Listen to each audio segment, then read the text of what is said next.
afternoon. Welcome. We are here in studios. It is Friday, week number 8 of the football season already, and we are going to talk some sports. How you doing, Val?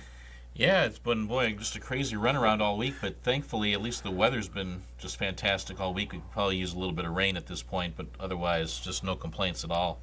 Yeah. Great weather for mid-October. Yeah, we are in the midst of soccer sectionals. We've got golf to talk about, obviously, with the Rochester girls and Amina McCaig. We've got tennis to talk about. We've, of course, got football to talk about. We've got volleyball draw to talk about. I mean, we got a ton of stuff to talk about. Yeah. It's just been a kind of a crazy runaround. I've not been to a volleyball match this week, which is kind of really weird, but. Been to a couple soccer games, though, haven't we? Yeah, we've been quite a few soccer games. It's been really educational and really interesting. It's again, obviously, always the old cliches. Whenever the postseason starts, your record is 0-0. But it's really interesting. This soccer becomes just such a different sport once you get to the postseason, and the way teams play and how they go about it, and what teams what are they trying to do out there. Yeah. And what are their goals that they set for themselves? Yeah, it's been a fun week, and it's going to lead to a pretty fun Saturday. I guess it's kind of a surprise though that we don't have any more girls teams in our area. Yeah. Still playing, and we haven't even gotten to sectional final Saturday yet. Yeah, that's kind of unusual. We're so used to having at least the Argus Lady Dragons playing, and of course they're not going to be playing tomorrow. So we've done 7 games so far this week, and we'll have one more game tomorrow night with the Argus Dragons and the Cougars from Lakeland Christian going for a sectional championship there at Eugene Snyder Field. So right. Remember, regional semifinals for boys will be held on Thursday. Yeah. So if the Dragons win, they would host. Yeah. Whoever wins that Argus Lakeland Christian game will host that regional semifinal. Yeah. I just wanted to give a salute to the Rochester girls golf team to start off with. To finish in a tie for 12th place, shoot a 7-14 at the state finals. What a performance by the team, capping off a great year. They had been, in case you're wondering, they had been at state twice before, back in 2012 and 2013, and finished in 14th place both times. So tying for 12th at state, that's the best they've ever done in terms of placing. And again, a special shout out to Olivia Bailey to make the All-State team, first ever Rochester player to make the All-State team. If you finish in the top 10 at state, you automatically make it. Olivia tied for 20th. But there are kind of 10, I guess you'd say, at-large selections, kind of based on how you did, and certainly being sectional and regional medalist. Didn't hurt her cause. Yeah, that'll do you some favors, and she made it. What a round! What 2 back-to-back rounds, 79 and 80 for a 159 total at a very tough Prairie View golf course. Just an outstanding accomplishment. That 79 on Friday was even more impressive if you look at her first hole. Right, she had a quadruple bogey on the first hole and a double bogey on her last hole. Yeah, but played the middle 16 holes and just 1 over par. Yeah, and again, just about the course. Some courses have maybe forgiving bunkers. Maybe if you get it into the bunker, but you can get out of the bunker pretty clean. I know the kids like the Sandy Pines bunkers because they're just pristine bunkers, and if you do hit it into the bunker, you can get out of it pretty well. But boy, these Prairie View bunkers, they were unforgiving. If you get it into the bunker, they're steep and deep and hard to get out of. And kids, they're thinking, well, if I can get it over the lip of the bunker, I can get out and get close. But if you play it too aggressive, you might still be in the bunker. Yeah. Kind of like the bunkers you see a lot of times in the British Open. Yeah, just deep bunkers and hard to get out of, and that led and on top of that, again, state finals nerves, and you're thinking, you hit one bad shot, and you're like, man, I got to hit a great shot to make up for that bad shot, and then you wind up hitting an even worse shot on your next shot, and so anyway, for Olivia to shoot a 159, that was terrific. Ava Thomas to shoot a 161. She shot 80-81. Ava did not have anything worse than a bogey until her 31st hole out of 36. Mm-hmm. That is tremendous because that course is just, it's seemingly out to get you the whole time. If you can just pars and bogeys, that's really good enough. And then she got a triple bogey on 5, which would have been her 14th hole on Saturday, when she got it into the bunker, but then she comes back 2 holes later and absolutely puts a beautiful the 7th hole at Prairie View's a very long par 5, like 450 yards. That is a really long hole for high school girls. Mm-hmm. I mean, like, maybe some men can get on the green in 2, but girls cannot. Just about all girls cannot do it. I mean, Olivia and Ava have great length off the tee, and they cannot get on the green in 2. But Ava gets on the green in 3 with a beautiful iron shot within about 2 feet, and then taps it in for a birdie. Oh wow! It was fantastic to watch. And then, unfortunately, a double bogey finish, but still 80-81 for a 161 total, and again from 60th last year to 27th this year. Yeah. And then Molly Moore shot a 194. She shot a 100 on Friday and 94 on Saturday. And again, Molly was dealing with pain in her left. It was just pain radiating from her left elbow all the way down to her wrist, and she felt it on every stroke.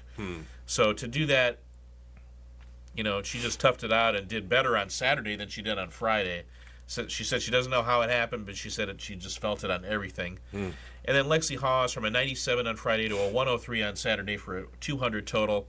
Again, she had a 12 in her round on Friday, and she was determined not to let that happen again, but unfortunately just kind of the double bogeys piled up on Saturday. But again, Lexi has just such a bright future because of her work ethic and her passion for the game, and all she improved from last year to this. I mean, she's again made the all-conference team. She's got 2 more years left. She's got a great future. And then Lainey Magonis, our hearts go out to Lainey. I mean, because she just was sick on Friday and then was so sick on Saturday that she had to step off the course in the 11th hole. Yeah. A lot of bright futures for these girls in this team next year as well. Obviously, Ava's going to be moving on. She's going to be golfing over at Grace next year. But, yeah. Boy, still a lot of great returners. 3 returning all-conference golfers. Yeah. That's not bad with Olivia Bailey and Molly Moore and Lexi Hawes. And then you've got Magonis will be back. She's just a sophomore. Yeah. And again, she put in a lot of work over the summer. She's only going to get better. And then you've got 3, younger golfers in Lily Chips and Chloe Wynn and I'm drawing a blank here, but anyway, Audrey Widman. So you got those 3 coming back. So they'll be competing for a spot, and they got some valuable experience as well. So. Yeah. Now, I talked with Coach Chad Thomas afterwards. I said, are you coming back to coach next year? Because, again, his daughter is graduating and she'll be golfing. And I said, I'm sure he'll want to. He said, we'll see. He said, I haven't decided yet. And part of it not only is to be able to see Ava play in college, but part of it, too, is to see his son, Luke. Luke's a 5th grader, and Luke plays football. And Luke played 8 football games this year, and Coach Chad only got to see 2 of the 8 in person, so he really wants to see his son play his sports as well. Yeah. And he's Chad has even helped out with the coaching of the football in the past. So again, it's something he wasn't committed either way, but again, Chad is, when you talk about great coaches in Rochester high school history, he's certainly in the conversation. 24 years. This was his 24th season. I mean, he started his coaching career 6 years before Ava was born. Yeah. So, I mean, I've been doing this. This is my 21st golf season. He's the only Rochester girls golf coach I've known. Yeah, and taking 3 teams to state from Rochester, which is, a small school. There's no classes. Right. So you're going up against all the big dogs. So plus, he also took the Rochester boys to state back in 2006. Yeah. Plus all the individuals he's taken. He took Kevin Hoff to state back in 2005, I think. He took Kelly Lingenfelter to state 3 times as an individual, and plus the 1 time she made it with the team. Right. Christiana Lingenfelter made it, and then Olivia and Ava made it as individuals last year. So, Chad's coaching resume is just right. I guess you'd say beyond par. Yeah. It's under par. Yeah, I was waiting for that. Yeah, I was waiting for something there. Yeah. So, tell us a little bit about how Mia McKeag did from Pioneer. She was down there as an individual Shot as well. a 94 on Friday and 91 on Saturday for a 185 total. I think finished around like 74th place. Okay, yeah. But got a birdie on Saturday, so that was nice. Yeah. Got a birdie on that par 3 6th hole with the uphill. Yeah. That's not an easy hole to get a birdie on, so Yeah, and just a junior, so she'll be back. She owns the 9-hole record for Pioneer, and I think she was one stroke off at the regional from taking the 18-hole record. The 18-hole record is in deep jeopardy. Yeah, she'll get that next year as well, and maybe another run down to the state next year, hopefully for Mia. Yeah, I wrote an article about kind of how she got in with a swing coach. She said, yeah, you can be passionate about it, and you can watch a YouTube video on how to swing a golf club, but you really need a coach if you're really going to be serious about this. To get as good as she did, as fast as she did. You really need to find a swing coach, and that swing coach will help you out. Some other news from some Pioneer alums doing some good things there. Madison Blickenstaff over at Ohio Christian. Olivia Brooke is in her senior. They're both in their senior years. Yeah. Olivia Brooke up at Purdue Northwest. Yeah, Madison Blickenstaff got her 1,000th career kill in a match against Oberlin the other night, and Olivia Brooke got her 1,500th career assist. Yeah. In a match. Not surprising from the way we've seen those two play in high school. Yeah. But again, neither of their teams have terrific records, but it just goes to show you how committed they are. We're impressed, but we're not surprised. Yeah. And it was interesting. It happened like 2 days apart. Right. They're two milestones. The volleyball draw was last. We wanted to give a shout out to Tanner Reinertz of Rochester too. Finished the season 14-1. Okay. For the Rochester boys tennis team, the Zebras lost to Peru 5-0 in the sectional final last Friday, ending the season. The team's final record was 9-6. Tanner's final record was 14-1. One of the great seasons in Rochester boys tennis history. We might be mentioning that again when we do all RTC teams. Might mention him again. Possibly. The volleyball draw was held on Sunday, and we now know where our area teams are going. Rochester is in Class 2A, Sectional 38 at Southwood. They drew Wabash, and they will play the Lady Apaches. That'll be coming up on Tuesday night at 6 o'clock. And again, if they win, they'll play Southwood in the semifinals. They'll be coming up at 11 a.m. on Saturday. Rochester lost in 4 to Wabash in their regular season meeting. And we had that one for you on RTC, so we want to look at the video of that. But it was a really tight match. Every set really came down to the end. Could have gone either way.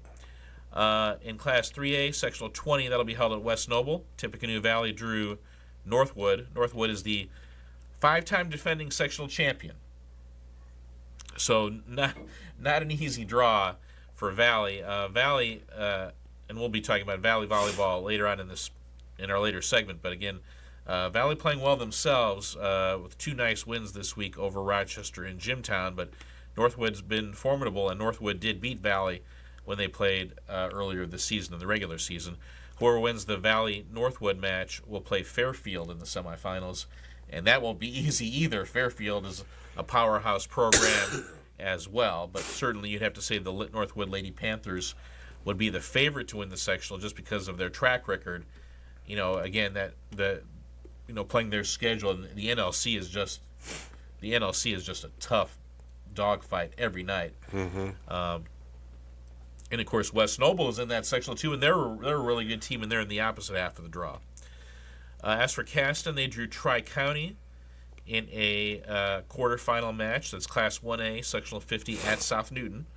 That'll be coming up on night 2, so that'll be coming up on Thursday night of next week, and that'll be the second match. And Tri-County has lost only one match all year. Wow. They have had a terrific year, and the one loss was to Benton Central, and Benton Central is a top 5 team in 2A. Caston did play Tri-County at the Tri-County tournament back in August, and Tri-County won that in 2, the best of 3 match, and Caston didn't get more than 10 points in either of the sets. Pioneer is also in Class 1A Sectional 50 at South Newton, and they drew DeMott Christian. What we know about DeMott Christian is they are we had them at 5-14 when the draw came out. So Pioneer should be favored in that match. Just as it may be a matter of common opponent, DeMott Christian played Caston earlier, and Caston beat them in 3 in a best-of-5 match. And remember, that's a Caston team that Pioneer has beaten twice this year. So you'd have to like Pioneer's chances of beating DeMott Christian. And if Pioneer can beat DeMont Christian, they would play the winner of the Caston Tri-County match. Yeah. Now that I mean, as 1A sectionals go, that's a pretty tough tournament. In the top half of the draw, West Central drew North Newton, and South Newton drew North White. That South Newton North White match is going to be a really good match as well. Mm-hmm. You'd have to say whoever wins that match would be favored to get to a sectional final. Yeah. In Class 1A Sectional 51, Argus drew Culver. Our two area teams will be playing each other. They played twice this year already. Culver won both, beat them in 3 in their conference match, and then they played each other in the Tri-Central tournament, and Culver won that one in 2 in a best-of-3 match. So they played 5 sets against each other. Culver's won all 5. And we'll talk later in this program about how well Culver's been playing. Yeah. Whoever wins the Argus-Culver match will play South Central in the semifinals. Culver has lost, again, the sectional is at Culver. Culver has lost 1 match on their home floor all year. Mm-hmm. It was to South Central, and that's who they would play potentially in the semifinals. So that is something to consider. Meanwhile, if you look at the opposite half of the draw, I think certainly people are looking at that, Triton-Oregon Davis match, and whoever can come out of that would probably be favored to make it to a sectional final. Yeah. And then in Class 2A, Sectional 34, Winnemac drew Jimtown. I think we mentioned that all 6 teams in that sectional have a losing record.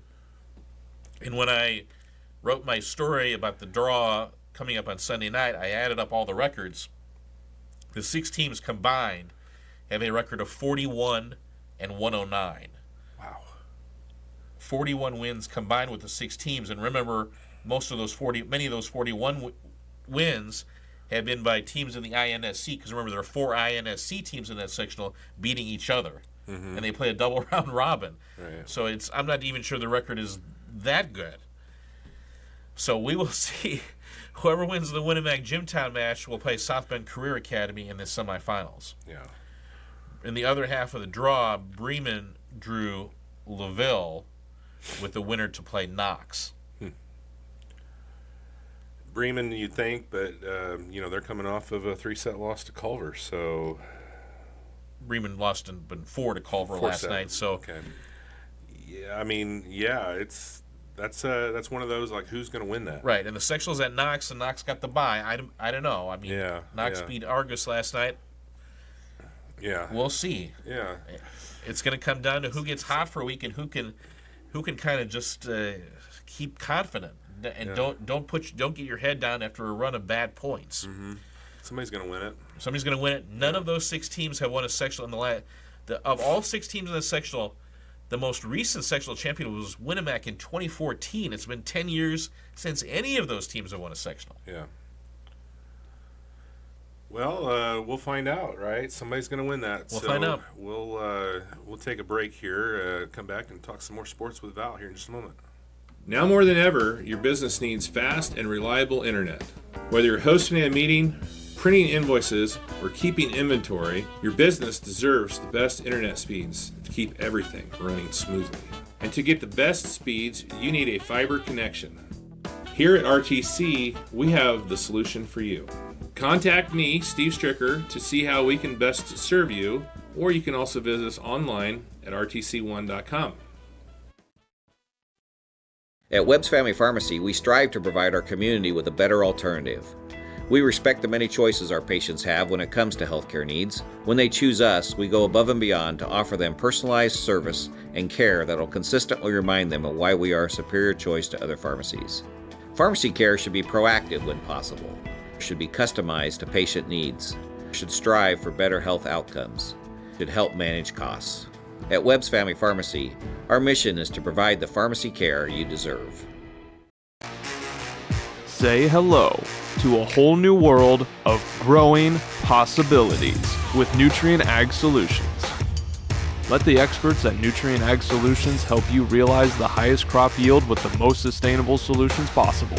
Stop by their local location just east of Fulton or call at 574-857-3555 or visit online at www.nutrienagsolutions.com to see how Nutrien can help you. Community State Bank has maintained a tradition of service since opening our doors in May of 1930. For the past 90 years, we've been dedicated to developing personal relationships in all the communities we serve. Offering both personal and business accounts, Community State Bank is your local friend and neighbor. Stop by any of our local offices to set up your accounts today, online at csbnetbank.com.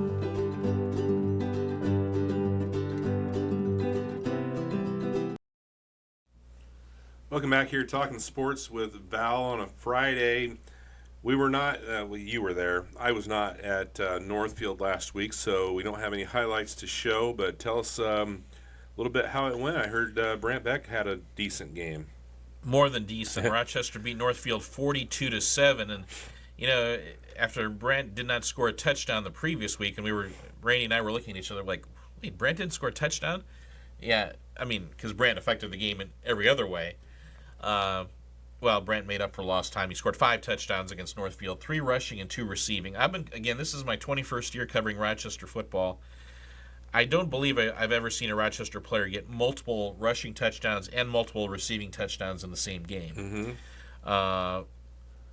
It wasn't really, I talked with Ron Schaefer afterwards, it wasn't really necessarily the game plan that they were going to get Beck involved in the passing game. It was just he was open, and so Carson found him. Mm-hmm. Carson Pollock found him.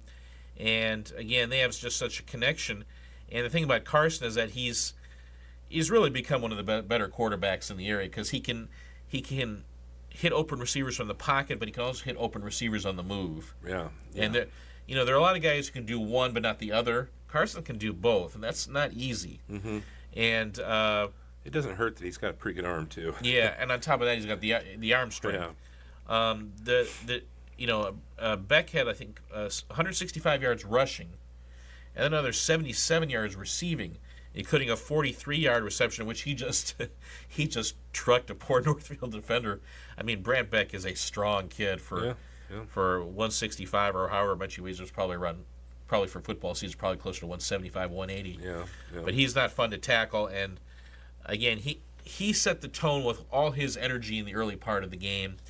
You know, they're up 22-0 at halftime, and then, now Northfield they didn't turn the ball over, and they were possessing the ball. At least they were keeping the Rochester offense off the field for much of the time, and they really had some. They filled the gaps in terms of the run defense, but it just seemed like whenever they would make 2 or 3 good plays on defense, but they just couldn't hold down the fort. Mm-hmm. And Rochester would break off a 17-yarder or a 20-yarder, Beck or whoever, and they would, and then. Rochester would just kind of keep the momentum and keep pushing it. Obviously, in addition to the 77 yards receiving for Beck, Drew Bowers had 1 reception for 43 yards, but it was an absolutely beautiful pass from Pollock, and the coverage was actually not bad from Northfield, and Drew just ran it down. Again, he adjusts the ball so well, keeps his eye on it, gets tackled at the 1-yard line, and Brant scores on the next play. Well, and that's the impressive thing with Drew is he is so good at adjusting to the ball. Yeah. And I suppose, that's part of his baseball background, being an outfielder and stuff. But, for somebody that hasn't played football since, 4th grade, that's just amazing, the football IQ that he possesses. Yeah. Right. And then he plays defense pretty well as well. Uh-huh. That speaks well to him as well. Yeah. Both of the touchdown passes from Pollock to Beck were on bootlegs, where Carson is kind of. And it's interesting because he'll boot to the right, and you think he's looking at Bowers in the corner, mm-hmm. but he's not. But then he'll maybe throw kind of across his body a little bit, and there's Beck in the flat, and boy, all of a sudden you got Brant Beck in open space if he makes the catch. And Coach Ron Schaefer really praised Brant Beck. He's really improved his pass catching skills, mm-hmm. and of course the 143-yard reception was again kind of a pretty innocent pass in the flat, but. Now you get him again. You get Brant out in open space, and he can make big plays happen. Yeah, you give him some space. So that's And on top of that, Cale Schatz had 116 yards rushing, and I mean again, and he broke off a 56-yard touchdown run in the second half on a 4th and 9. Oh wow! 4th and 9 from their own 44, leading 36-7 at the time. So you could have certainly understood a punt at that point. But I talked with Cale Schatz afterwards. He said It was a play called the full bone, which is kind of a variation on the kind of a draw / belly play. And Kale, he had been taught just pause for a second. Mm-hmm. If you pause for a second, let the defense come upfield just for a second. He goes, this play, you can get by that first level of defense. And Kale said, he was chomping at the bit to run that play. He said, because Coach Schaefer had kind of said, we're going to run this play at some point during the game, during practice, during the week. He said, we are going to run this play. And Kale was like, oh, yeah, this is going to work. This is going to. And then at halftime, they didn't run it in the first half. So Kale comes to the locker room at halftime. He's like, we're going to run it. We're going to run it, are we? And he goes, I mean, he was so confident that they were going to get big yardage on it. And it worked out exactly perfectly. He waited a second. The defense came up, and he tore right through the hole. And on 4th and 9, a 56-yard touchdown run. Yeah. So that sets up the last 2 weeks here. You got a winless Southwood team coming in tonight, but boy, it's been kind of, you've kind of heard me coughing a little bit here today, but it seems to be kind of going around a little bit. I was talking with Coach Schaefer. He said the 4 or 5 kids have pneumonia, just sickness has been tearing through the locker room a little bit. He didn't name the names of everybody, but we were concerned that there might be a couple key players. But again, I talked with Coach Schaefer on Wednesday morning, so that was over 48 hours ago. So it's quite possibly some players have gotten better since then. Right. So they're obviously hoping to set up that Week 9 matchup with Mechaniqua. Right, Rochester and Mechaniqua are both 6-0 in the conference. Mechaniqua beat Lewis Cass 42-21 last week, but Lewis Cass did score 21 points against Mechaniqua defense that I think it allowed only 15 points the entire season.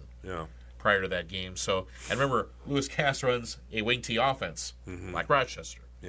As for Rochester, they're playing Southwood tonight, and Southwood does everything out of the shotgun like Mechaniqua.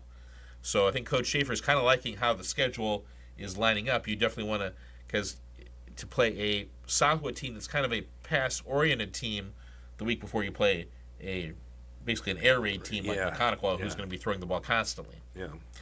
Southwood's got a quarterback named Griffin Chambers. He's pretty athletic. They'll try to get him out of the pocket and throw. He can also run with it. They need Chambers to make big plays in order to hang in there, but Southwood is 0-7. They're allowing 30. Their defense is allowing 30 points a game, and Rochester's offense averages 38. So it's hard to imagine them being able to stop this Rochester running game, assuming that they are healthy. Right. All right, so that'll be coming up next here on RTC TV 4. Let's talk a little volleyball. A lot of vowels here. Volleyball from Valley for Rochester on Monday. The Lady Zebras wrapping up their regular season with a couple of matches on the road. So take a look here over at wrong one. Sorry, that's the wrong one. I apologize for that. Talk to the editor there. All right, let's take a look here at some Valley volleyball from Valley. Remember, this is their 3rd meeting of the year. They had played twice before this season. They played at the Tomahawk Invitational in North Miami, and Valley won that match 2-1. They played at the Warsaw Invite, and Rochester won that match 2-1. So this is kind of the rubber match, so to speak.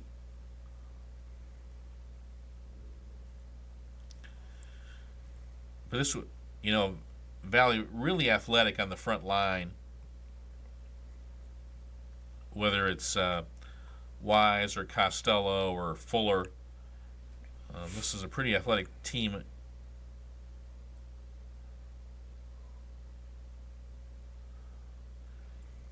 And here you see them defend the tip pretty well.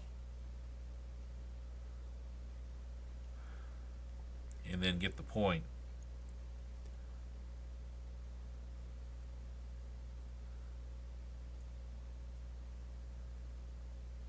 Are we in the 3rd set here? Yep.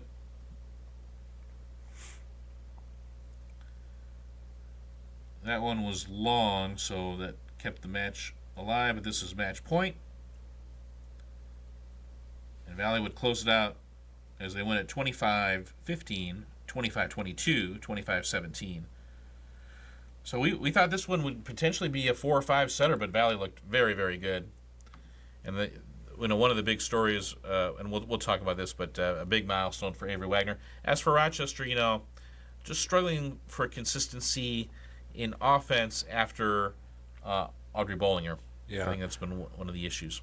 So they go to Whitco last night and lose in 4 in their final match of the season. Of course, the final TRC match of the season as well. Right, they lose 25-23, 26-24, 19-25, 25-18. So 2 really tight sets they lose. Then they win the third set, and you're thinking maybe they got some momentum, but Whitco was able to put it away in 4. Mm-hmm. I think that's the 3rd year in a row Rochester's lost to Whitco. So they have struggled to beat them, and again, Rochester finishes conference play, I believe 2-7. Right, they have the wins over Lewis Cass and Northwestern. Yeah. So going into sectional play, they got Wabash. That was a game there that you get a couple bounces that go the other way, and they probably could have gotten that one. So that's a game you got to look at and say, maybe they can get a win against Wabash. But boy, you got Southwood waiting for you there in the wings with the bye. Yeah. Wabash would be if they could beat Wabash, that would be a tremendous accomplishment. Again, for Rochester, we talked about more offense besides Bollinger. Now, getting Lily Lett will help, but the other thing has got to be serve receive. The passing has not been great. When it's good, I mean they look so much better. But again, there have been a lot of shanks, and again, you're seeing McKenna McKee getting more playing time in the back row because she can pass. Mm-hmm. So we'll see. Again, once you get to the sectional, you can't really experiment anymore. You just have to go with the kids who are getting the job done. Yeah. But it's a Wabash team. They've got a great player in Briley Boggs, and they've got to get a block up on her and make her work to get her kills. Yeah. And we'll have that one from Southwood on Tuesday. Yeah. So we'll get that one for you there. So, all right, let's take another quick break here. We'll come back. We'll talk some more sports with Val in just a moment. Stop on by to Inyards Hardware for all your home project needs. With a broad selection of garden supplies, tools, and paints featuring brands like Milwaukee, Diablo, and their newest paint line Valspar, you can be sure that Inyards will supply you with the most top-rated equipment. And if you need something for a quick job, check out Inyards Rental Selection to get you going. Stop on in at 1619 Main Street, Rochester, or call 574-223-4920 to see how Inyards' friendly staff can help you. At First Federal Savings Bank, you can bank on the go. With the First Federal Savings Bank mobile app, you can check account balances, transfer money, view account history, deposit your checks, and pay your bills. If you want your mobile banking done easy, download the First Federal Savings Bank mobile app today. The app is available for both Apple and Android phones and tablets. Just type in First Federal Savings Bank in the search bar and look for the white star with the green background. Kriskins Pools and Spas is your local contractor for all your pool and hot tub installation needs. With a wide selection to choose from, Kriskins is sure to hook you up with exactly what you need no matter what your budget is. To learn more about our services, visit KriskinsPoolsandSpas.com, call 574-857-3100, or stop on by at 7448 Liberty Avenue in Fulton to see how Kriskins can help you. Mike Anderson in Rochester is here to set you up with a new set of wheels. From coming on the lot to driving off in your new dream car, Mike Anderson strives to give you the smoothest dealership experience. Not only that, but Mike Anderson in Rochester is here to lend a hand with their service center to keep your ride running. Stop on in for a test drive or call today at 574-223-2711 to see how Mike Anderson in Rochester can steer you in the right direction.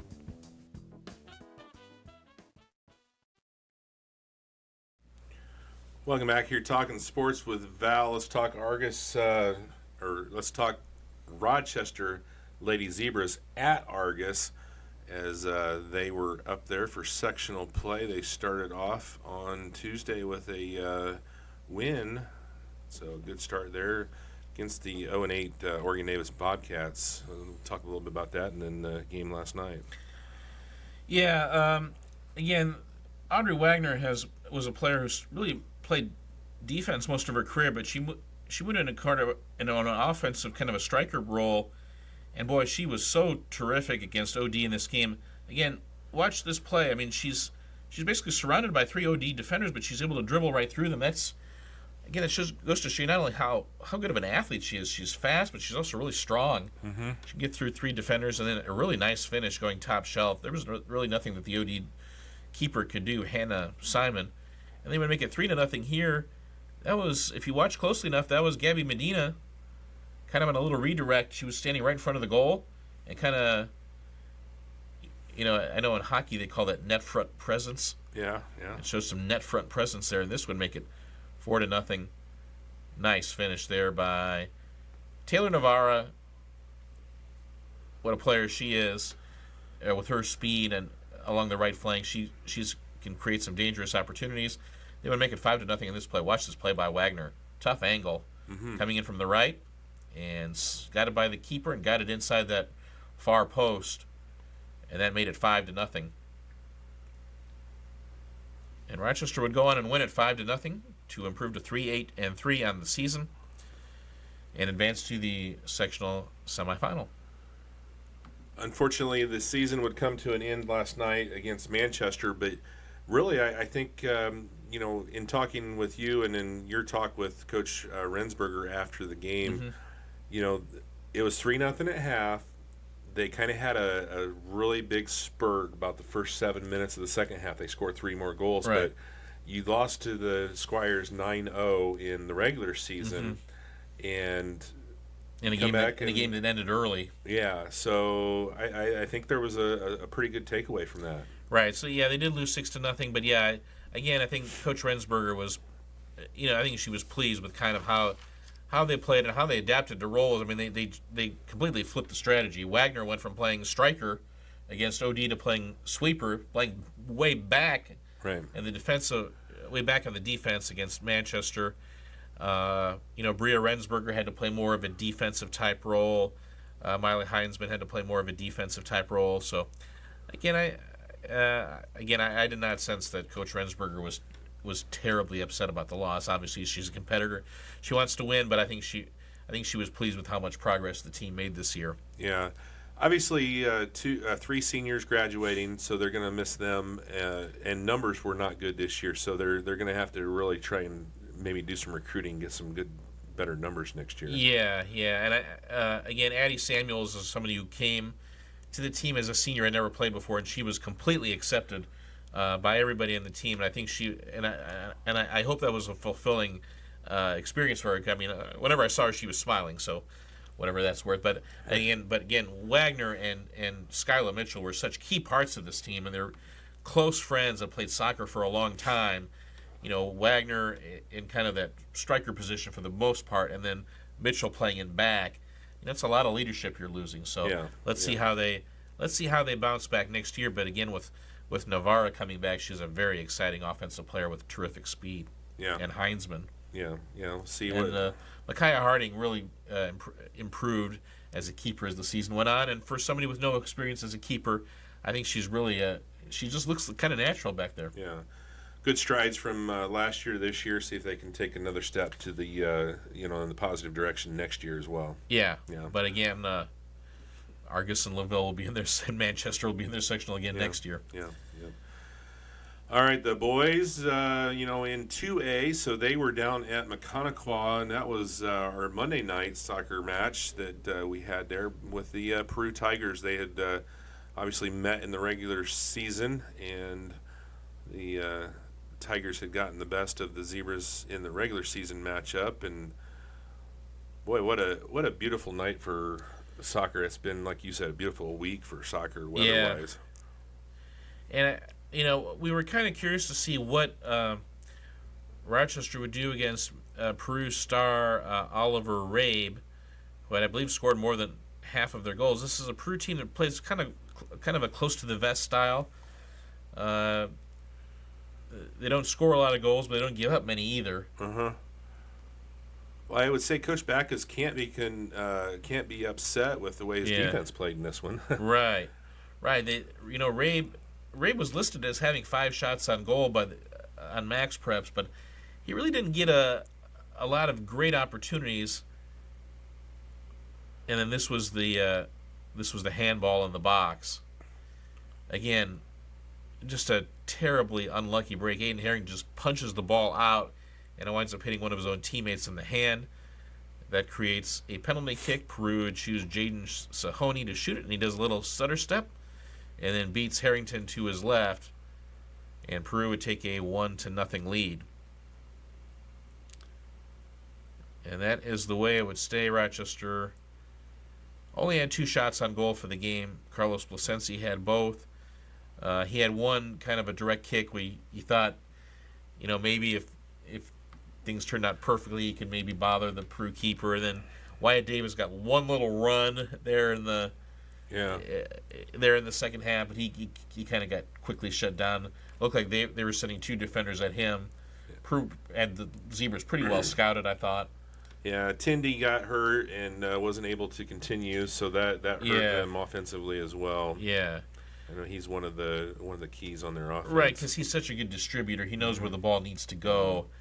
And Peru winds up winning 1-0. So, again, Rochester's losing a pretty big senior class, including Tindy, including Davis. Including Adarius Ranstead, including Caden Furnival, so among others. So we'll see how they bounce back for next year, and including the 2 Harrington twins too. So again, they're in a position where they have to find another goalkeeper. So yeah. But again, the kids they were in tears afterwards because it was a team that really liked each other. They really got along well, and Coach Backus said he loved coaching them. So I think that. But even though they're graduating a big senior class, you get the sense that this is heading in the right direction. Yeah, and I know Coach Backus has been working with his assistant coaches and the youth coaches a lot. So they're really working to get that feeder system established better and build up. Right. So and we should mention, Spencer Backus will be back next year, and I think he'll take on more of a leadership role. I mean, right. Spencer went from maybe more of a defensive type player to being a little bit more of a kind of a do-it-all type player this year. I just think Spencer's going to have an even better year next year. Yeah, game dependent on where they put him, on the matchup. So, what about cross country? Well, the TRC meet was held at Manchester last Saturday. Both Rochester had incomplete girls and boys teams. But definitely wanted to give a shout-out to Allison Calloway, who was 10th overall and made the all-conference team. 20:57 was her time, just off her PR. PR's 20:52. Yeah. But a nice job. And how about Addison Hayes? Really nice time as well on the girl. I think she was the number 2 Rochester girl ahead of Brooklyn Challenger. Addison Hayes has been making a lot of progress, and she's just a freshman. Yeah. So, and then you had Brooklyn Chandler and Emma Bradley rounding out the top 4 for Rochester. And then the boys' side, only 2 runners, Reese Johnson and Leandro Javier.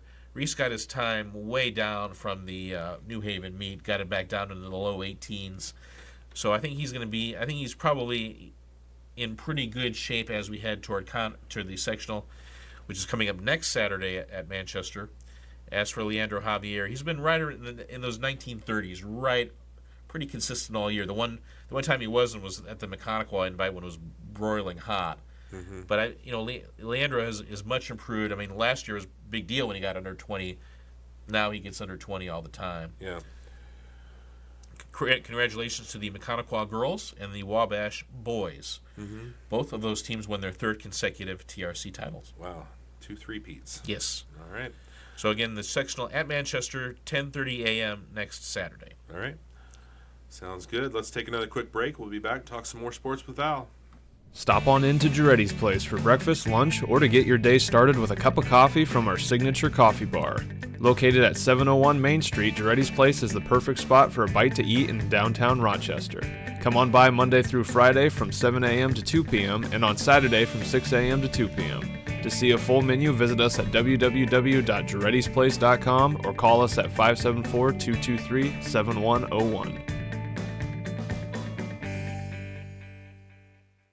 Thanks to the generous donors, the Fulton County Community Foundation has given over $19 million in grants and scholarships to our local communities.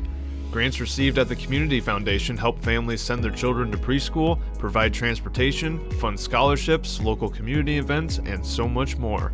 Call 574-223-2227 or visit nicf.org to see how your donation can benefit your community. Looking for a way to show off your students' art talents? Enter them in for Fulton County REMC's 2025 Cooperative Calendar of Student Art Contest. Any student from grades K through 12 can enter with an unlimited amount of submissions.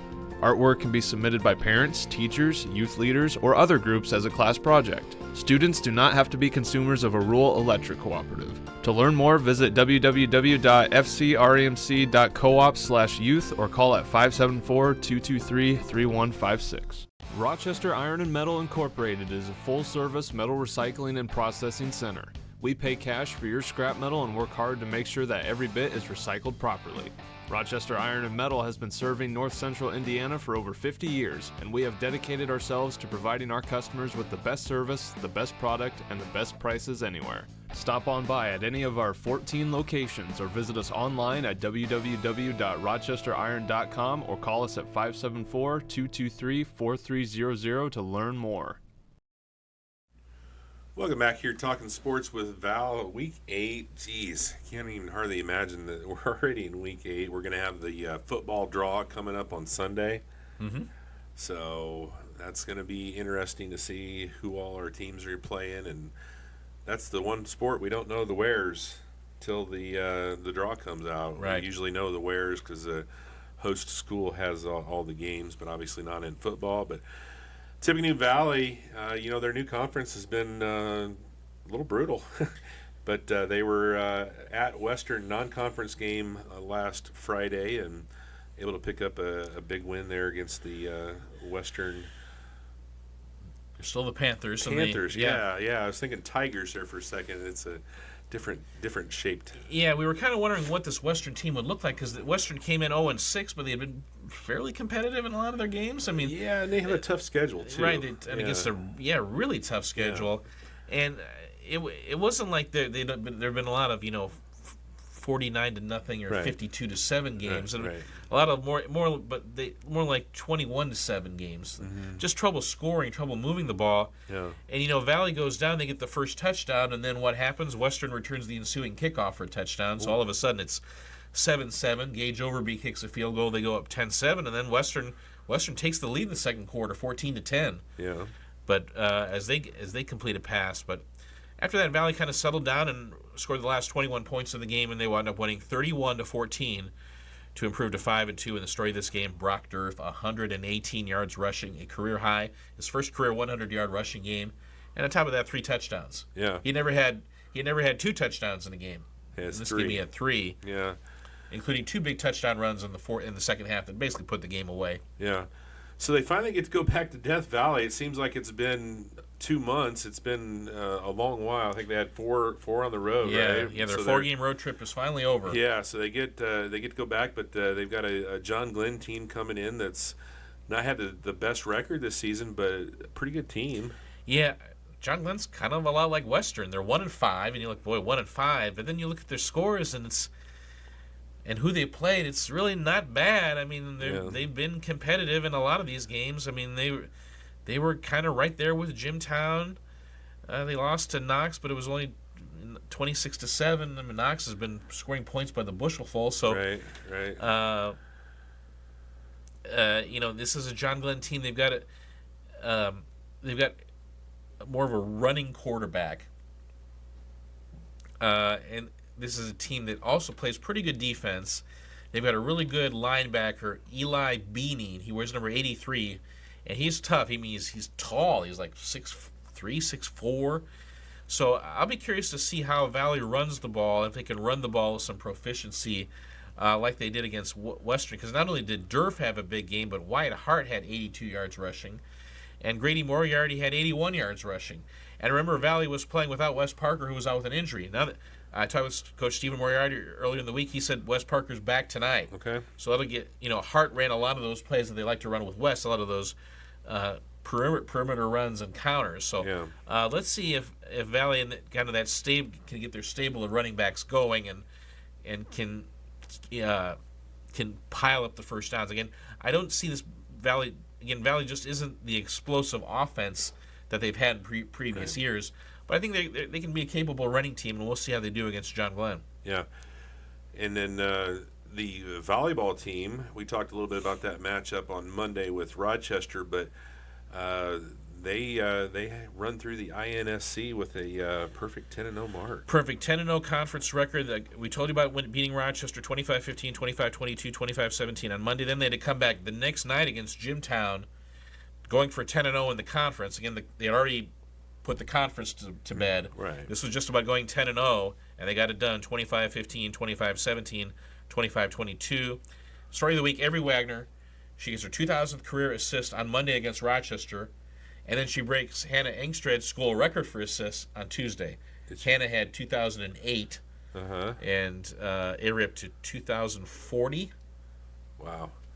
What a career she had. I think she had 33 assists against Rochester in a 3-set match, and another 31 assists against Jimtown. Yeah. Wow. So it's, I mean, again, you have to, I mean, they run a 5-1, and then for her to be basically in the middle of everything for 4 years. Yeah. 2,000 assists, that's hard to get. Yeah. And it's a really impressive accomplishment. And Michaeli Costello, how many has she been on the receiving end of those 2,040? Exactly. Yeah. Yeah. What a career she's had. And you're seeing Hadley Wise, she's piling up the kills. Betty Shepard, of course, Betty can jump through the roof. We know about her athleticism. But again, Gabby Gonzalez is such a key to that team because she can patrol so much of the back line by herself. Yeah. And they've got a really good server, too, in Elise Smith. Yeah. Tough sectional, though, for them. Tough sectional. They go to West Noble on Thursday. They'll play Northwood. And again, winner of that match will play Fairfield. Yeah. Yeah. Northwood's got a ton of height. But on top of that, they're always really scrappy as well. Yeah.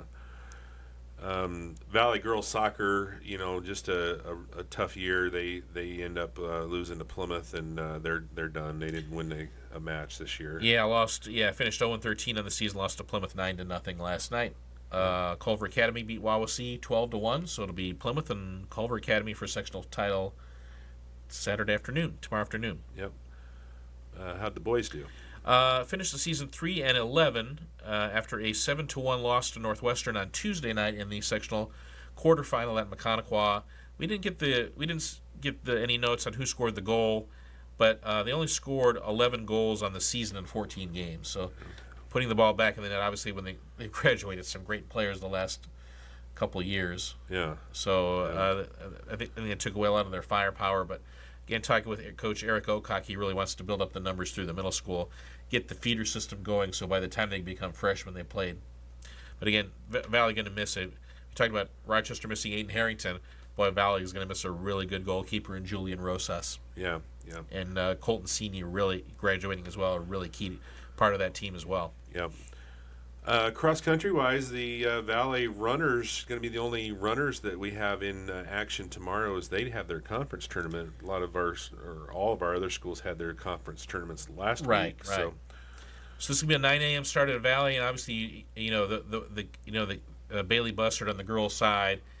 You'd expect her to make the all-conference team. I mean, Bailey's had a tremendous career, was a regional qualifier last year. Same thing on the boys' side with Christopher Marquez. Yeah. So they get to host it. And they get to host it. Yeah, good stuff. Anything else Valley-wise you want to talk about? Not really. I know we've talked about some of the Valley kids doing well in college. Man. Yeah. Carson Parker and Queen Chesney Miller. Yeah. Just to name two. Yeah, you wrote a story about that. We talked a little bit about the Pioneer kids. Tell us what Carson did. Was the Missouri Valley Conference Freshman Swimmer of the Week. That's not bad. They went to Cleveland State. He's doing only freestyle, but he's already swimming the anchor leg of their relays. So I mean, yeah. Wow. Yeah, of their 50 free relay. So yeah. Yeah, and they're just getting started, right? I mean, with their season. Right. Yeah. So. Right out of the gate. Yeah, and the women's cross country team has had 2 meets, and Chesney Miller's been the conference athlete of the week in both. Yeah. So good stuff for some Valley alum. Wade Melanson having a good year for Indiana Wesleyan football. Yeah. Okay. Yeah, we haven't checked up on Wade and Nate for Taylor, but yeah, but I know that Wade Malance is having a great year at Indiana Wesleyan. Yeah, good stuff. It's always great to kind of check up on those kids. You know, we follow them for 4 years, and then they get to go to that next level. We like to keep an eye on them and see how they're doing. So. Oh yeah. You know, there's another. There's only one Wade Malance, and you never forget him. Yeah.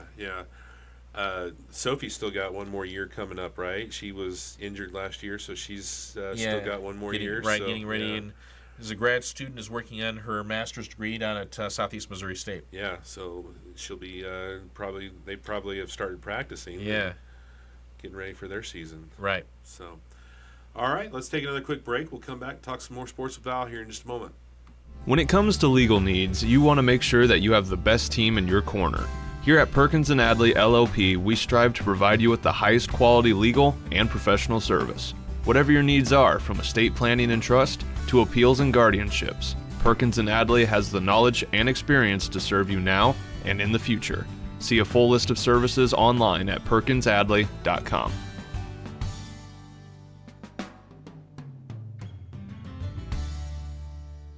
Rochester Ford is your go-to for quality vehicles and automotive repairs. With our vast selection of vehicles to choose from, we're sure to put you behind the wheel of your dream car without compromising your bank account. And with every vehicle we sell, we offer a free lifetime oil change policy to be sure that your ride stays in tip-top shape even after you leave our lot. Come see us today at 119th East 4th Street, Rochester, or visit us online at rochesterfordonline.com.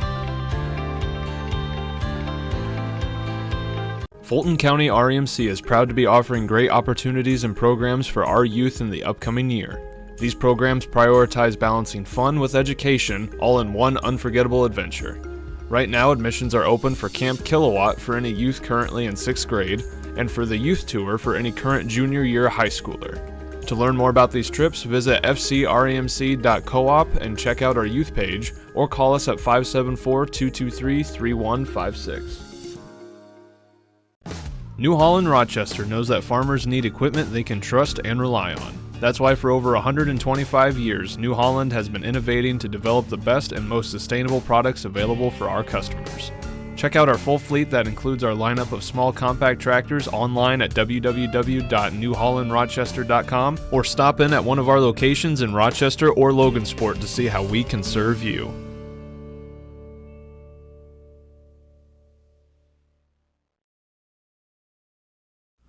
Welcome back here, talking sports with Val on Friday afternoon here.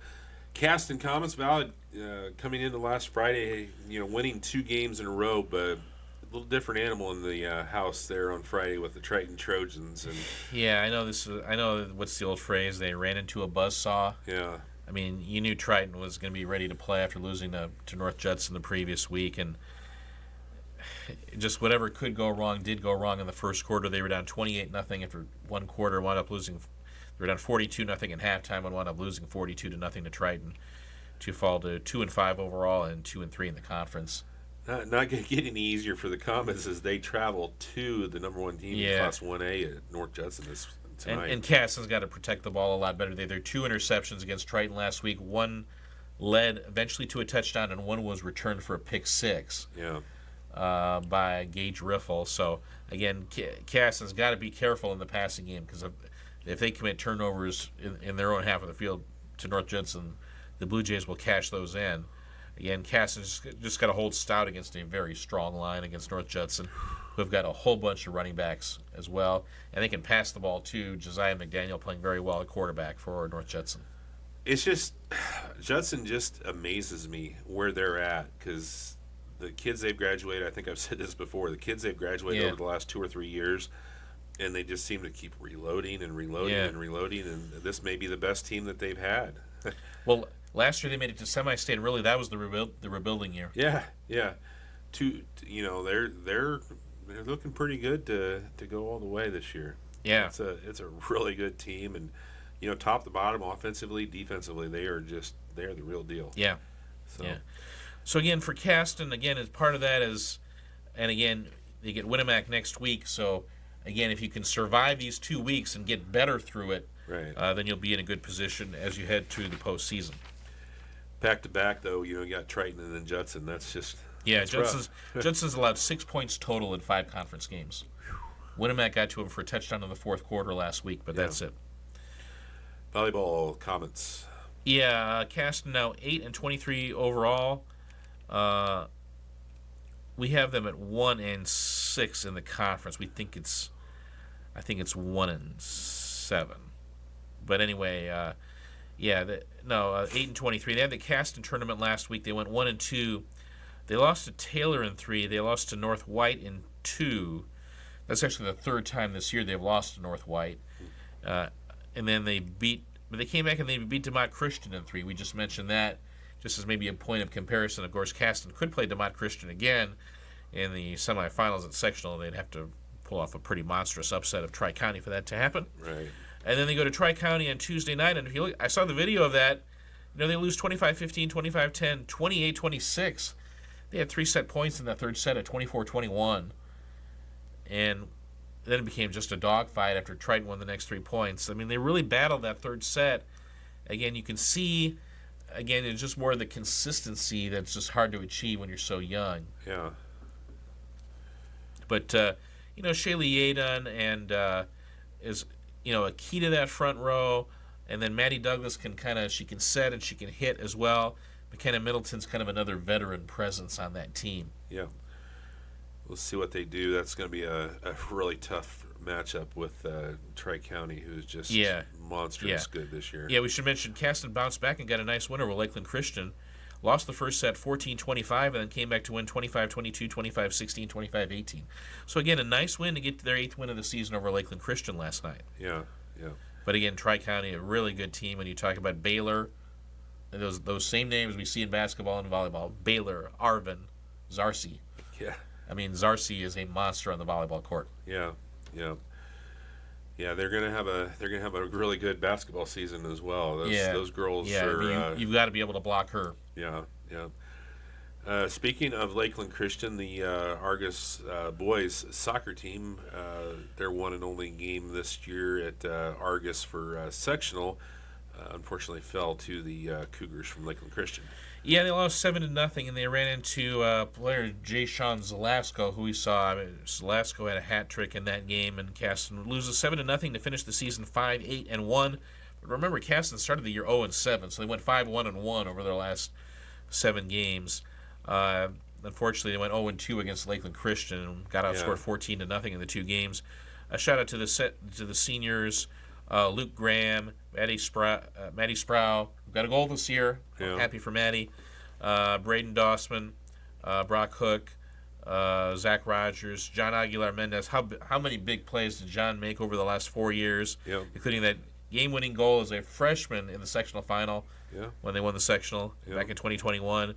Josh Evans and Braden Rush. So pretty big group of seniors for Coach Narciso Sanchez. But again,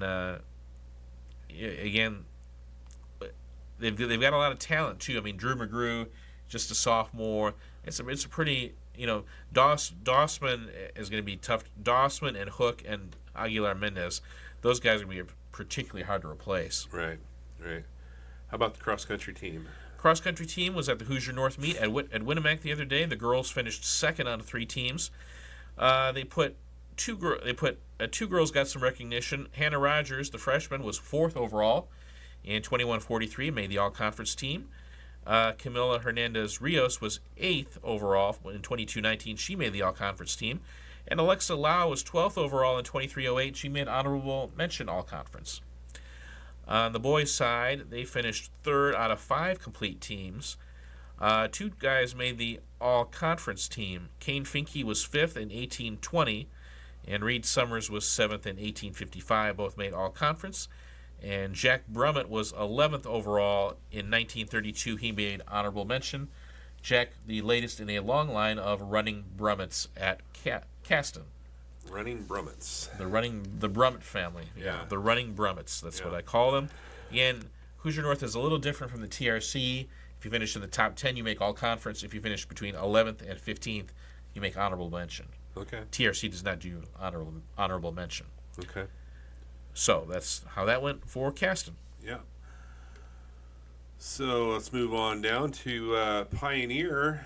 And since I was not able to go to Northfield with you on Friday, I went ahead and went over there. And somehow I ended up calling the game. I wasn't anticipating that. We were going to use the radio station for that one, but they had a power outage in Logansport. So all three of their games were late getting started. And I already started it, so I went ahead and continued here. Culver, coming last time they were at the pit, they got the win, but obviously a much different looking team for the Cavaliers coming in this year. Austin Faust in his second season, and a lot younger team, obviously, than what Coach Zahner had 2 years ago with Shane Schumann and Watt. So, Again, Pioneer gets an early touchdown, just strong running by Noah Van Meter to get over the goal line here, 4-yard touchdown run. Yeah, pretty much right out of the gate. And I think if Coach Barry had one thing that he could fix with this team, and not saying anything's broken, there's another, their passing game was very impressive. Just pass the ball in the flat, and all of a sudden a big play by Van Meter, 56 yards on the touchdown. Yeah. Pioneers got a kicker this year. In fact, they've got a really good kicker in Philip McFatridge. Yeah, you're going to see that here in a minute, too, because that's why just a freshman, too, so they're going to have him for a while. So this was such an impressive run by Ethan Binion. Yeah. A 72-yard screen pass. He basically cuts back in the other direction. I doubt that was how it was drawn up, but great cutback run, and he gets a big play out of it. Talking about passing game, Jonas McEwen over 200 yards passing for the night. There's a run by Shiloh Ryan. He's another impressive player for Pioneer in the backfield. Big, strong kid. So Pioneer led 21-6 after the first quarter.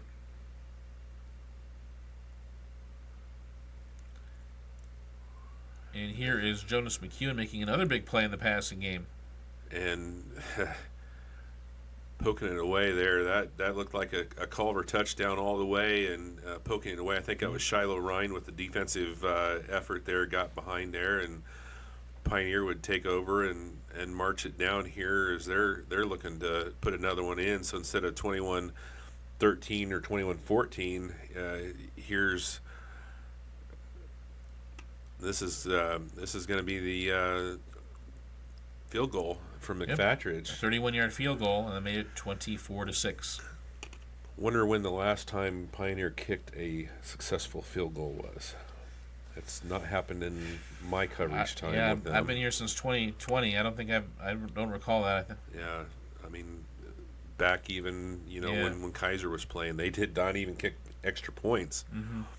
There's another touchdown run there by Van Meter. Yeah, Pioneer was really running it between the tackles well. Mm-hmm. It looked like Pioneer's running backs were blocking really well.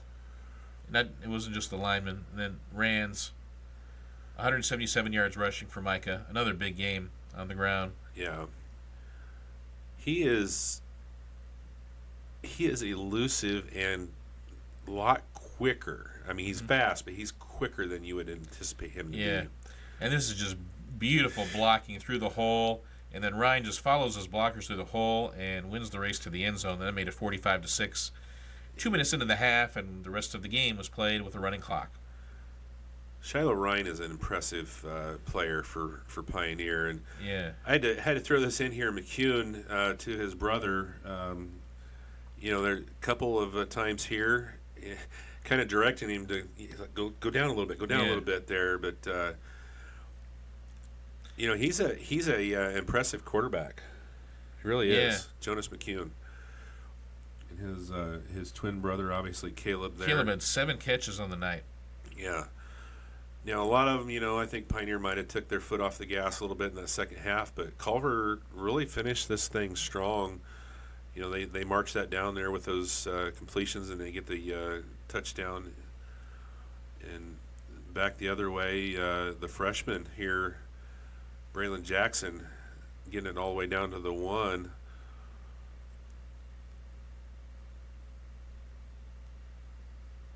A good second effort here from Jonas, and he punches it in. So, Culver obviously never threatened to win the game, but they didn't quit. You know, they didn't quit, made it 45-20 the final score there. And we talked about Pioneer or Caston playing Triton and then Judson. Well, now it's Pioneer's turn. They go to Triton tonight, and then they host Judson. I mean, this is going to be one of the better Class 1A games in the state. Yeah. Pioneer's ranked number 8, Triton's ranked number 9, and they're meeting tonight in Bourbon. Yeah. You know, I mean, Triton has beaten Pioneer the last 3 times they played, which is almost impossible to believe. I mean, Right. This is, Right. I mean, Who's beaten Pioneer 3 times in a row? yeah. Yeah. Who has the gumption to do that? Right. So again, Cole Shively's gone, but Ben McFarland has done a really nice job. He's been next in line. You know, McFarland's more of a pocket passer Yeah. compared to Shively, but boy, he's good. I mean, that touchdown pass he threw last week to Dante Workman at Caston was beautiful. Yeah. Workman is a threat. And Workman's All a over the threat, field. and then they got a terrific running back in Jaden Overmeyer. Yeah. I mean, Overmeyer is one of those guys. He can kind of get the nitty gritty yards, but he's got good speed too. I mean, he can do a lot, but with the ball in his hands. Yeah. So this is going to be a really good sign, a really good test for Pioneer. And then on top of that, the Triton team, they play really good defense, Yeah. and they're good at all 3 levels. I mean, they're not overly big on the line, but they're just athletic Yeah. on the line. That's what I talked with Coach Adam Berry earlier in the week. You talk about how athletic they are, and yet their secondary is so good. They had those 2 interceptions last week. Gage Riffle with that interception return for a touchdown, that was brilliant. That play that he made, first to pick it off and then to weave his way through the defense and get it in for a touchdown. This is a team that's really well connected, and we've talked about Zach Whitaker, their coach there, good young coach. Oh yeah. Yeah. Great coach. Definitely, both these teams are well coached, and Yeah, my question I'm wondering is how healthy Pioneer is, because I know there was a couple of linemen that got dinged up in that game against Culver, so I don't know. I know Schnurple went out, and I don't think he came back in, so I don't know what his status is for this for tonight. But they're going to need everybody to be on board, and they're going to need everybody. I know, you talk about Triton being a little smallish on the front line. Pioneer, they're not deep, but they've got some size. Yeah. They really do across the front line of the both offensive and defensive lines. Yeah, I was going to say, what you saw the game in person, what Pioneer lineman really stood out to you? Well, until he got hurt, Schnurple was, but Fletcher Smith. yeah, they that whole line just they work well as a unit, and offensively and defensively, and we'll see, what they can do. It's a tough test on the road at Triton. How will Triton block Pioneer's slanting defensive linemen? Because again, Pioneer does that so well. Yeah. And can Pioneer limit those big plays in the passing game? Because they kind of struggled with it against Culver. Yeah, and I'm sure Triton saw something. Triton saw that on film. Yeah, that was a little concerning there. How easily McCune was able to complete passes in the last half of the game there. Yeah. So hopefully it was one of those things where they were just taking their foot off the gas a little bit. But if Triton can take advantage of that, they can make some hay out of that. Right. Well, guys, that linebacking group of Pioneer, they will be busy with Eli Guffey and Solano and Van Meter. Yeah. How good will they be? Yeah. I think that could determine a lot. Should be a good one up at Triton. So Triton's going to want to obviously. They're going to, if they can win this one, they're going to turn around and root for Pioneer, obviously, to beat Judson. But if Pioneer can get the win, that would set up a monster game next week at the Pit. Yeah. So, how about the Pioneer volleyball team? Boy, they. I mean, Right. you talk about reloading. Yeah. I mean, graduating those 6 kids like they had last year, and they've just it's Right. amazing what they've done. To go 18-13, they went 18-13 overall, 7-1 in conference play. They shared the conference title with Triton. Yeah. Obviously, they were rooting for, believe it or not, yes, if you're a Pioneer fan, you were rooting for Caston the other night. But unfortunately, Caston couldn't come through for you. Triton beat Caston, so it's a share of the conference title. But again, a nice win this week back on Monday when they beat South Central in Union Mills. You knew South Central would be ready for that match after Pioneer knocked them out of the regional last year. But Pioneer won again, and they won it pretty handily, 25-15, 25-15, 25-21. Yeah. And Layla DeMond, 10 more kills. What a talented freshman she is. Right. But then, again, the 2 matches later on this week, they lost to Benton Central 25-11, 25-15, 25-21. And then last night they lose to West Lafayette 25-9, 25-15, 25-11. But again, Benton Central's 26-4. West Lafayette is 18-5. Yeah, there's never been any kind of adjustment on the schedule based on who you have. I none. mean, they play all comers, and just like the Franklin Central tournament, the Lafayette Catholic tournament. I mean, you can't look at their record at any point and say, oh my gosh, they're almost, they're barely over 500, and say that they're a bad team, because they're not, because they play teams like Benton Central and West Lafayette on a consistent basis. Right. I mean, out of their 13 losses, how many were in Class 1A? Obviously, they lost to Triton, but not many. Yeah, not many at all. Speaking of 1A, they're going to have a tough sectional. Right. You'd have to think they're going to be favored against DeMott Christian in round one, but then if they win that, they'll play either Caston or Tri-County in the semifinals. If it's Tri-County, well, that's a Tri-County team that's lost one match all year. Yeah. But again, they probably haven't played the schedule that Pioneer has. Right. So. And Pioneer beat an undefeated South Central team in the regional last year. Yeah. So Pioneers, they've done the David part against Goliath in the past. Yeah. It'll be interesting to see how they do there. And how about the cross-country team? Yeah, the cross-country team again went to Winnemac for the Hoosier North meet last Saturday. The girls finished third out of three complete. There are only three complete girls teams, and the Pioneer finished third. Avery Hasselby was 13th in 23-12, and Kylie Jamerson was 15th in 23-20. Both made honorable mention all-conference. Okay.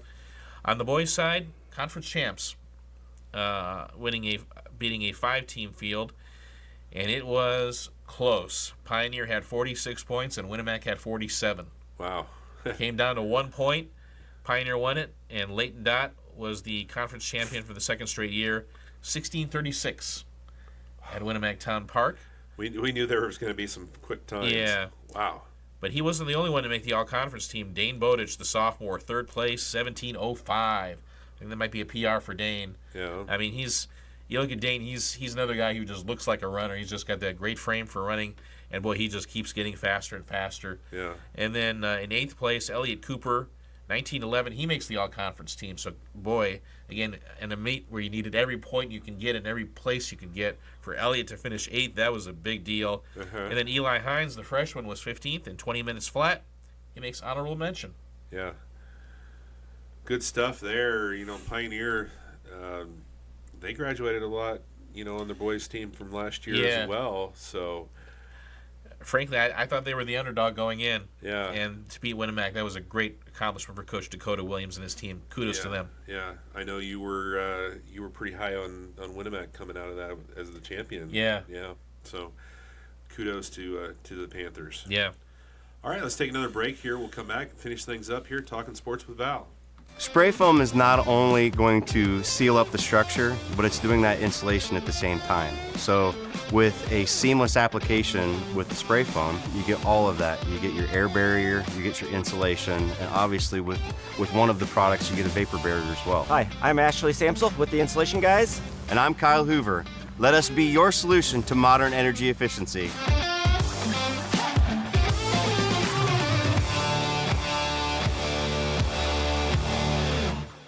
Pacesetters Real Estate knows that buying and selling properties can be a tough and complicated task. That's why we are here to provide you with our full service process where we walk with you every step of the way. Whether you're buying or selling and your listing is commercial, residential, or investment, our agents are able to show any type of real estate that is active on the market.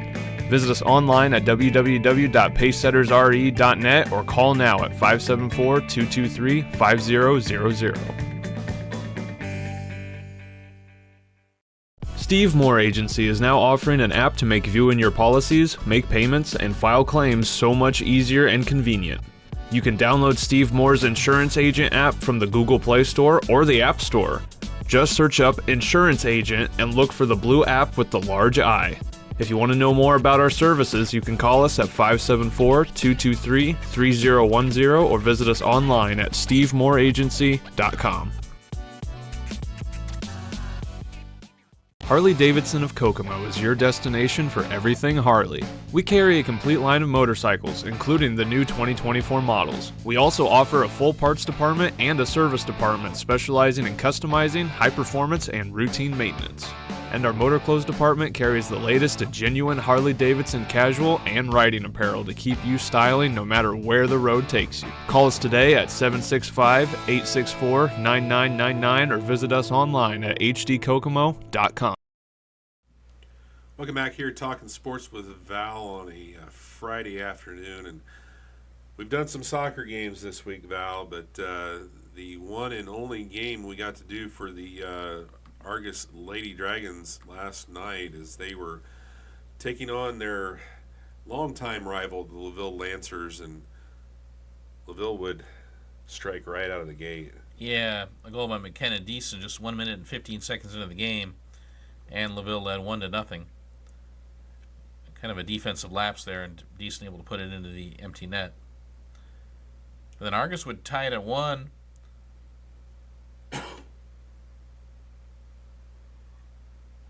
Again, Markin, the LaVille keeper, not able to kind of put her clamps down on it. That was, I believe that was who scored the first goal for Argus. I think that was that Conklin? Yes. And they made it 1-1. And it was kind of this crazy second half where Argus was playing kind of a high line, and LaVille had some opportunities, but we would go to the overtime, and then there would be a handball called on LaVille in the box with about 2.5 minutes to go in the first overtime, and that would lead to a PK, and Morgan Barkas scores from the spot. Did that hit the? I thought it hit the keeper's hand. That might have hit the inside of the bar. Regardless, it went in, and Argus led 2-1. And then this was, again, LaVille had a lot of runs at the goal, and they finally tied it on that goal by McKenna Deason. Yeah. To kind of a weird hop as LaVille scores on the counter, and that made it 2-2.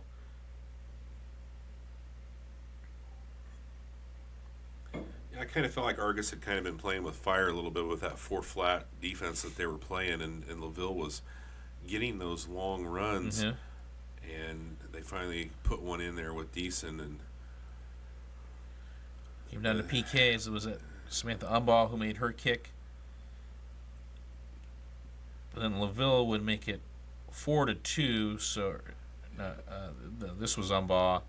And she had to make it to keep the game going, and she misses a wide right, and that would end it. As LaVille wins at 3-2 in penalty kicks, they won the actual PKs 4-2. Yeah, LaVille 4 for 4 in PKs, so they got it done definitely in PKs. They'll advance, take on Manchester. That'd be an interesting game. Obviously, they've played once already this year. LaVille got the win, but Argus and LaVille had played earlier this year, and Argus had got the win, so you never know. Argus finishes 5-8-1 overall. I talked with Coach Ty Adley after the game, and he said last night's game was the best they had played all year. That a lot of girls played more assertively. He raved about Avery Hines and the job that she did defensively. Yeah. Said that was the best that he had seen her play. Just thought it was really a crazy bounce on that goal that wound up tying the game. That was tough. Really praised McKenna Lead. Lydia Lead for her job in the net. Lydia was terrific. He made a lot of big saves all night. But yeah, I just thought that really just had high, overall just thought really highly of the way the team played. Just again, just wound up losing in the end. But again, he talked about. He said they've got 28 girls playing in the middle school.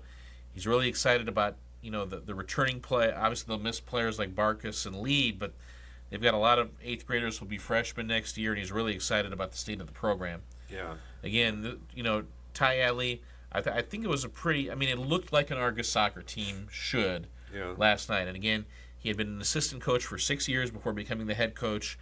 Now this is his first year as the head coach is out of the way. I think good things are ahead. It certainly seems like good things are ahead for Argus girls soccer. Yeah. Just those 3 seniors you talked about with Barkas, Lead, and then Ava Stackhouse. Right. And again, they were trying to make the adjustment this year after Lily Hines graduated. Lily is is it fair to say one of the great players in Argus girls soccer history? Oh, yeah. She's up there. I mean, there's a lot of them, but she's up there. Yeah. On the boys' side of things, just the one match this week, they were taking on the Culver Cavaliers. Culver obviously coming in winless, so Argus a huge favorite in this one. Culver coming with one win. Oh, that's right. They They beat Oregon Davis. They had that yeah. one win that was late in the season. It just hasn't registered in my Right, head. and how are they doing against an Argus team coming in off back-to-back losses to Culver Academy and Bethany Christian in their last 2 regular season games? Yeah.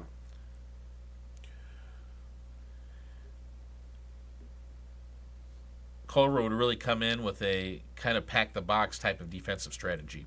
In this one. Kind of pack the box. Yeah. When you got 9 plus your keeper, I think that's a definitely Yeah. pack the box kind of philosophy. But Argus, even with the box packed the way it was, Argus able to score pretty quickly and pretty often. Mm-hmm. Just a really just a super experienced team, obviously, for the Argus Dragons, and just a really young, inexperienced, and not very deep team for Culver right now. Yeah. Again, we'll talk a little bit more about Culver later on, but again, I thought Argus, again, Coach Vanderweel was not thrilled with how his team played. He thought they were just kind of playing into Culver's hands with the way that, not literally, that would be against the rules, but but again, kind of needed to maybe have a little bit more, needed to understand what Culver was trying to do defensively and then kind of counter that. The one goal where Elias Riccozzi scores, is that the goal Riccozzi scored? Yeah, that was the one that Coach Vanderweel liked. That was really pretty. Yeah. As they brought it in from the flank. And coming up tomorrow night, they're going to be taking on a Lakeland Christian team. We saw Lakeland Christian. Obviously, they had an easy win as well, but boy, they have some weapons. Yeah, there's a goal by Stoltz that made it 7-0. And it was.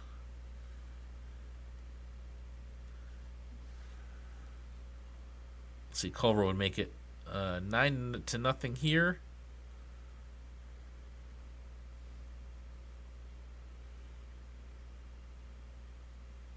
And then they would add one more in this one. This the one that kind of caught us off guard.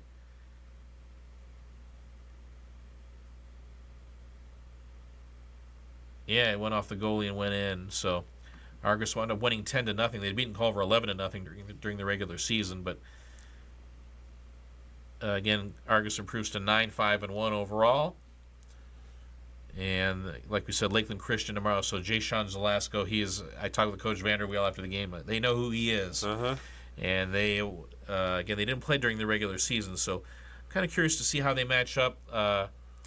Again, how will Lakeland Christian's defense played really well against Caston and Winnemac. They didn't allow a goal in either game. Won both games 7-0 and 9-0. Yeah. But this is an Argus team that's gonna come at them in different ways, and they haven't faced anybody like Luke Stoltz yet. Yeah. It'll be interesting to see. That should be a great matchup. When the draw came out, we looked at that and kind of anticipated this might be the matchup in the championship, and it is. And we'll have that one for you tomorrow night, starting 7 p.m. Yeah. So, and if the Dragons can get the sectional championship, they would move on and play a home regional semifinal. So, right on Thursday. Yeah. So, possibly have that one for you as well. So, how about the volleyball team? Yeah, I just wanted to thank everybody at Argus, Damon Binkley and John Alcorn, and everybody who makes us feel at home there. The Schaefers and the concession stand. Yeah. We always feel. It's always great to go back. I mean, it is kind of like going back home. Yeah. So, yeah, it's always nice to see a lot of those people that spent so much time with. Right. I mean, we went down to the field afterwards. We thought they'd be devastated, but they're just so happy to.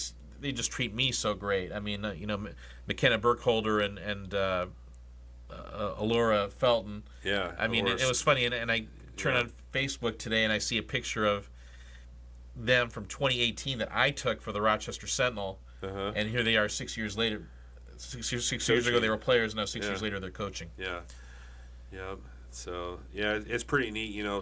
Obviously talking to Damon over the week, and him and his wife, and they're now expecting. So congratulations to them. But a lot of those kids that my kids went to school with are now, my kids are too, but they're married and starting their own families, and it's just neat to see that next generation starting to, take that next step. And got to see Kennedy last night. Yeah. Damon's sister, Kennedy Binkley, of Yeah, course. she called me Val Dinosaur, so Yeah. I knew that was Kennedy. Yeah.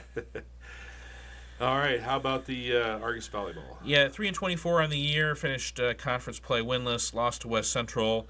They won the first set in that West Central match, but West Central came back to win 11-25, 25-15, 25-18, 25-10. They lost to Oregon Davis in 4 sets on Tuesday, then lost to Knox last night, 25-16, 25-16, 25-19. Cross-country team went to the Hoosier North meet at Winnemac.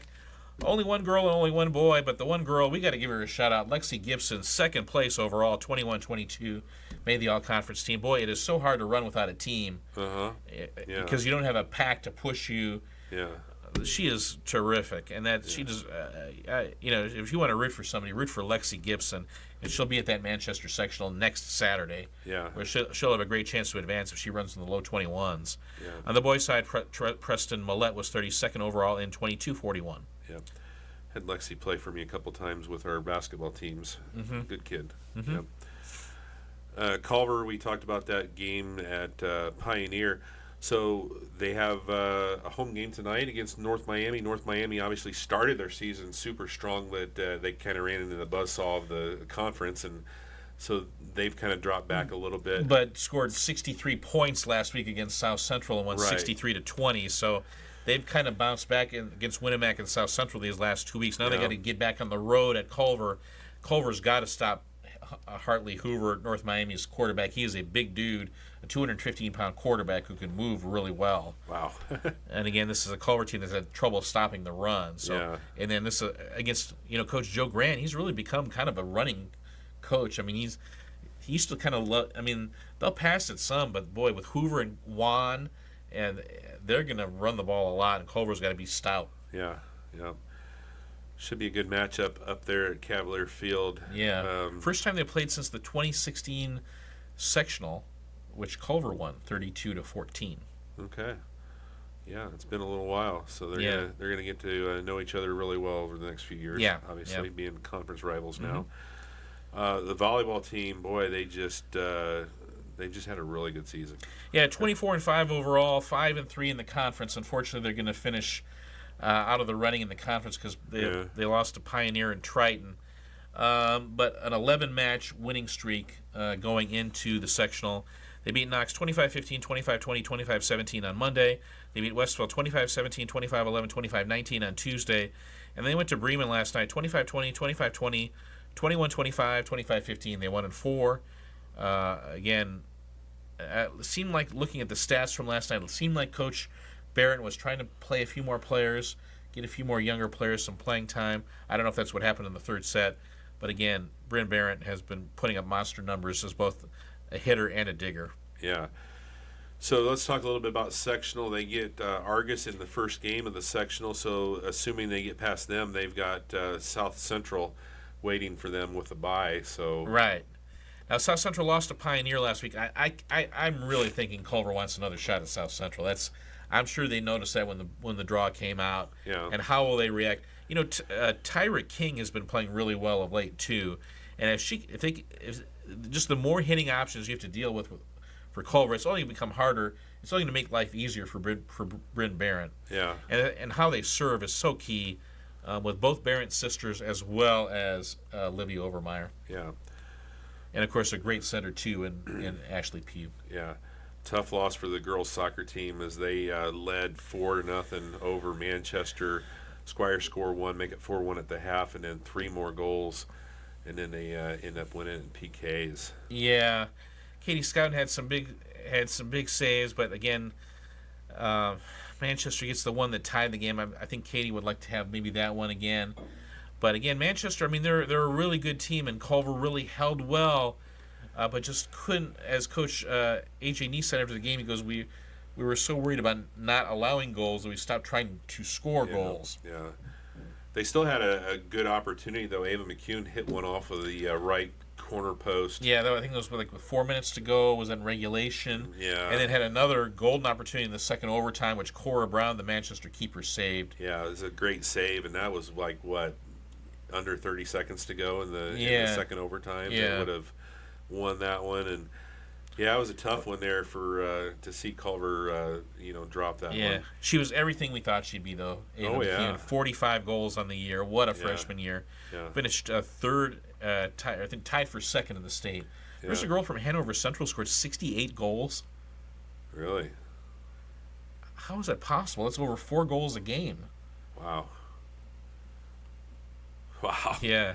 That's, Anyway, I've never heard of anything Ava like McCune that. she's got a great future, and the other thing is just kind of, I mean, she's a fierce competitor as well, Yeah. and on top of being a great athlete. So I just can't wait to see her play in the future. Yeah. Does she play basketball? Does she? I play? don't know. I don't know. I honestly don't know. She's a great athlete, so Yeah. if she does, I think she'd be good at it. Yeah. Yeah. Whatever she tries, she'd be good at. Yeah. Again, with her focus and intensity and athletic ability. Yeah. Yeah. Of course, we talked about the boys' team, losing that game to Argus. Yeah, I mean, again, they weren't certain they were going to have a team, so just putting a team out there on the field, I think, was sort of talking with Coach Mike Bushman afterwards. I think he was not upset at all. I think he was just happy that they had a team. I think he said like 6 of the guys had never played organized soccer before, and 3 of those 6 had never played any organized sport before. Yeah. Wow. Yeah, so hopefully, it was pretty late in the season before they even got things rolling. They didn't play their first game until September 7th. Yeah. So maybe a summer there, you got Coach Bushman in place, and he can get a summer with them and maybe get some more recruits out and see what they can do. Stability is going to be key for that program. Cross country wise, Culver. Yeah, 2 girls, no boys at the conference meet. Coraline Day was 21st and 25-16. Coraline just a freshman, and then Savannah Harrington was 29th and 27-46. All right. And Winnemac. We talked about. I guess we really haven't talked about Winnemac football yet. They a tough one there, with Judson, but they got South Central this week. Yeah, so 2-4 overall, 1-4 in the conference. They lose to you go to North Judson with a backup quarterback. It's not going to probably backup quarterback that's got 1 week of experience. 1 week of experience. They lose 48-6. But you got to give a shout out to Addison Allen, 71 yards rushing, including a touchdown there in the fourth quarter. That's impressive against Judson. Yeah, he kept going, and Ethan Burgess, he's catching a couple passes a game. But now they get South Central tonight. Again, you have a Winnemac team that's struggling to score all year against a South Central team that's allowing 46 points a game. So something's got to give there. Right. I mean, let's see if Winnemac can finally get their offense going. Yeah. But again, we hope that Xavier Adriano is back. If he's back, then that could certainly help out. But if it's Aiden Schooler back there, then but still, you want to hopefully you can see some progress this week. Yep. Volleyball, we talked about. They got that sectional draw. They got Jimtown. What they do in their season. 6-23 overall, 2-6 in the conference. They had that Attica invite on last Saturday. Went 2-1. They lost to West Vigo in 2, but they came back and beat Attica in 2, and then they beat Providence Cristo Rey in 2. And then they get North Judson at home on senior night, and they lose 25-9, 25-16, 25-22, 25-21. So they got up to a slow start, won the third set, but Judson able to pull it out in 4. Again, it was senior night, but again, it's a Winnemac team that doesn't have a lot of seniors. Yeah. Again, so many young players. And then, they go to Logansport last night, and they lose 25-23, 25-12, 25-14. That's an improved Logansport team. We'd seen them. So again, it's Winnemac's played a pretty tough schedule, but how we'll see what kind of lessons they've learned as they head into a sectional that's going to be up for grabs. Yep. Cross country team, we talked about the boys finishing second behind Pioneer. How'd the girls do? They won, and that is 5 straight conference championships for the Winnemac Lady Warriors, and just outstanding 25 points. And they had the conference champion Cadence Hoover, 20-46. Avery Wegner was third overall, 21-23, just a second behind Lexi Gibson of Argus. Candace Croft made the all-conference team. She was fifth in 22-02. And then Claire Goodman made honorable mention, 22-59. She finished 11th. All right. Boys side, we talked about the heartbreaker losing by 1 point to Pioneer. Yeah. But they did have, all conference runners. Logan Friedel, second overall, 1646. Just 10 seconds behind Leighton Dodd. We talked about their rivalry. Yeah. 1646, not a bad time at all. Dylan Guilford, fourth overall, 1715. He makes the all-conference team. And Cannon Hoover, we saw him play soccer the other night. He's a good cross-country runner, too. Made the all-conference team, finished 10th in 1919. Joel Shawley finished 13th in 1946. He made honorable mention. Yeah. All right. Good stuff. Anything else you want to add here? Just wanted to mention, we were talking about Rochester volleyball earlier. Yes, they played Wabash on Tuesday, but they do go to Twin Lakes for the Twin Lakes Invite to close out their regular season tomorrow. We didn't mention that during our regular segment. So at Twin Lakes Invite tomorrow versus Wabash at Southwood Tuesday in the sectional. All right. So, again, football draw coming up on Sunday. Football draw coming out Sunday at 6 o'clock.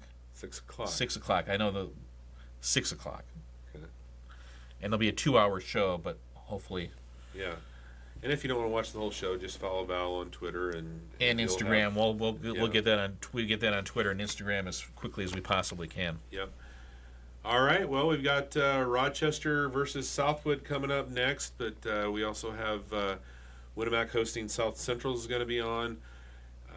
We've got who else do we have tonight? We've got why is my mind going with Culver We have hosting Culver North hosting North Miami? Miami, That'll yeah. be on the air as well. And Valley and Glen will be on as well. And then if you want to see the Pioneer Panthers, you can tune in to Triton Trojan Sports Network as they'll be up at Triton tonight. Yeah. So, and in Caston, I think Judson has their huddle, but I believe it's pay-per-view. If you want to watch that, Yeah. you can go to the IHSA and Right, watch and Judson I know Sports Michiana has announced they're doing the Valley Bremen game next Friday at Bremen. at Bremen. Yeah. So, good stuff there. Valley getting some exposure from Chuck and the gang. Yeah. All right. Thanks everybody for tuning in. We'll come back next week. We'll talk some more sports with Val.